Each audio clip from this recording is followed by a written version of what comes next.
সাপের শরীরে লুকিয়ে থাকা কোটি বছরের ইতিহাস।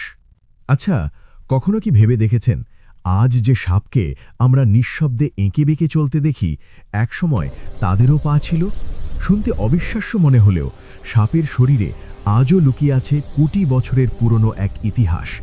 আজ আমরা জানব সাপের সেই হারিয়ে যাওয়া পায়ের রহস্য নিয়ে। বিবর্তন হুট করে কিছু করে না, প্রকৃতি সময়ের সাথে নিজেকে বদলে নেয়। স্ক্রিনে যে ছবিটি দেখছেন, একে বলা হয় পেলভিক স্পার্স। বিশেষ করে অজগর বা বোয়া জাতীয় সাপের শরীরের ভেতরে আজও ক্ষুদ্র হাড়ের টুকরো পাওয়া যায়। এগুলো আসলে কি?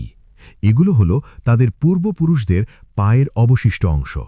কোটি কোটি বছর আগে সাপের পূর্বপুরুষরা দিব্যি চার পায়ে হেঁটে বেড়াত, কিন্তু পরিবেশের প্রয়োজনে গর্তে ঢোকা কিংবা ঝোপঝাড়ের ভেতর দিয়ে দ্রুত চলার জন্য তাদের শরীর লম্বাটে আর নমনীয় হতে শুরু করে। একসময় পাগুলো